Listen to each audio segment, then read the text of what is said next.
Ripartiamo da qui, da capo, dal 4 maggio 2004, dossier 27938/04, atto reperito nella cancelleria del giudice Stefano Maria Pia Civardi a circa un anno dai fatti.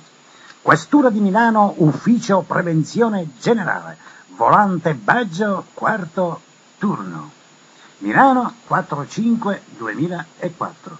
Oggetto: annotazione inerente alla prima attività di indagine eseguita in questa via Lorenteggio Civico 30 presso locale adibito a negozio in merito ad una persona indagata in stato di libertà, tale Russo Angelo, nato a Piazza Armerina Enna il 12/4/1948, residente a Milano in via Giambellino numero 48, generalizzato a mezzo carta d'identità numero eccetera, rilasciata dal Comune di Milano, nulla facente, scuole dell'obbligo, viene nominato difensore d'ufficio, avvocato Selleri Paola, del Foro di Milano, ufficio legale in Milano, via Spartaco numero 28. Persona accompagnata in ufficio per identificazione ed indagata in stato di libertà per il reato di resistenza e minaccia a pubblico ufficiale, violenza privata, minacce gravi. Al signor dirigente l'ufficio prevenzione generale, al signor dirigente il commissariato Portagenova, e per conoscenza al signor dirigente la Digos, al signor dirigente la squadra mobile, sede.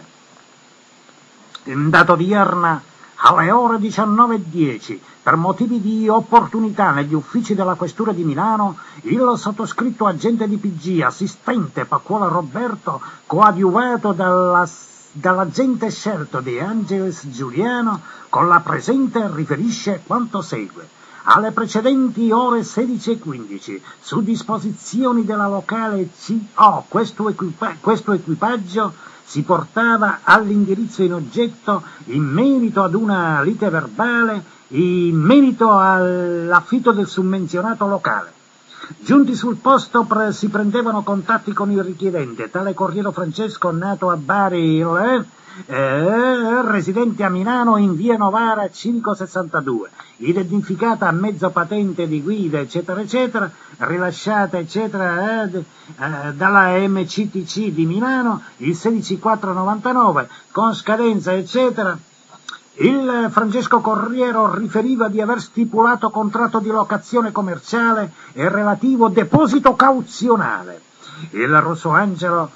con il Russo Angelo in data 30 aprile 2004, dove gli veniva dato in affitto il locale adibito a negozio ed il retrobottega ubicato nella via Lorenteggio Civico 30, ricevendo le chiavi degli ingressi e precisando che detto contratto aveva avuto inizio il 1 maggio 2004 con scadenza il 1 eccetera, rinnovabile per altri 6 anni ad un costo di euro 5.000 annui con rate trimestrali di euro 1.250 come da documentazione esibita dal Corriero Francesco.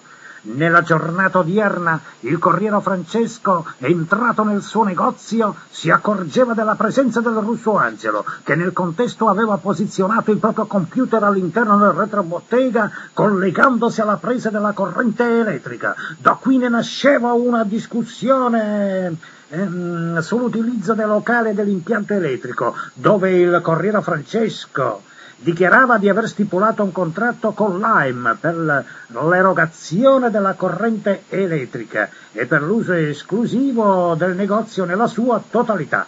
Il Russo Angelo lamentava un accordo precedente verbale che il retrobottega, anche se inserito nel contratto dato in affitto, era da considerarsi al suo uso, invitandolo a formalizzare una dichiarazione di quello che diceva, insomma,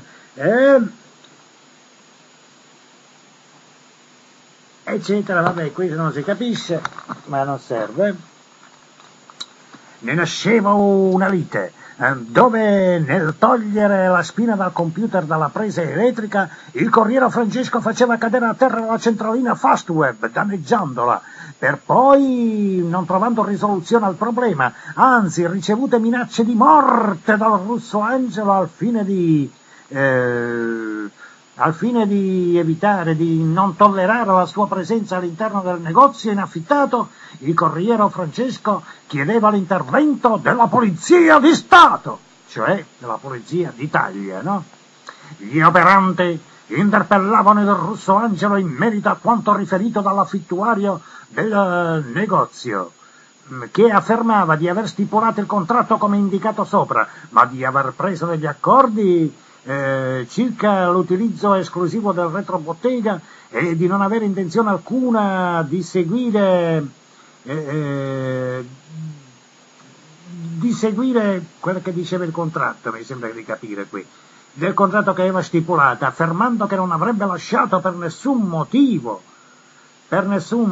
i locali e nel caso gli fosse stato imposto avrebbe reagito con la forza. Il russo Angelo e il Cancece, se no Sandokan. Il russo Angelo veniva invitato a lasciare il negozio affittato e nell'eventualità avrebbe potuto comodamente intraprendere un'azione legale per la scissione del contratto. Lo stesso con fermezza si posava dietro la scrivania, Sandokan, con le spalle verso il muro, Sandokan, affermando che non sarebbe uscito dal negozio, Sandokan. Gli agenti si avvicinavano all'uomo invitandolo alla calma e alla collaborazione. Invitandolo, lo continuava. Avuta ancora risposta negativa, veniva preso sotto braccio ed accompagnato verso l'uscita.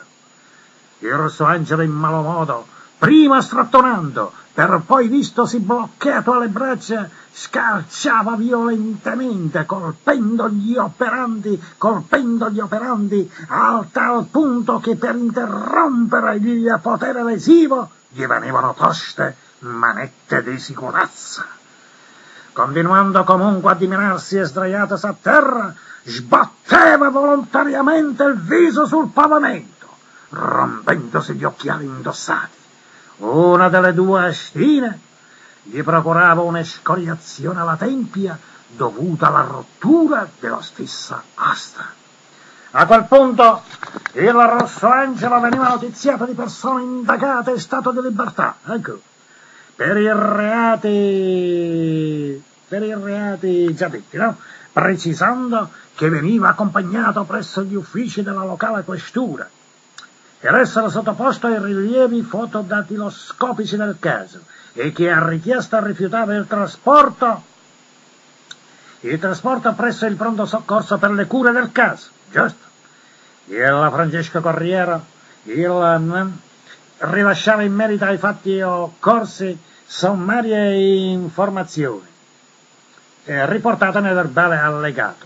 Persona che veniva invitata presso gli uffici del commissariato di zona, commissariato Portagino, per la possibile denuncia e querela del caso. Ecco, ammazza le pote querele.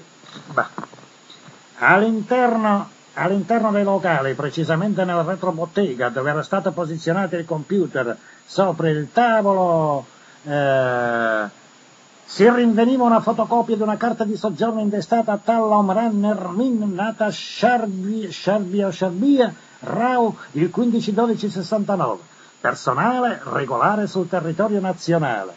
E poi trovano altre cose. Veniva richiesto l'intervento di personale della Digos, Alfa 25.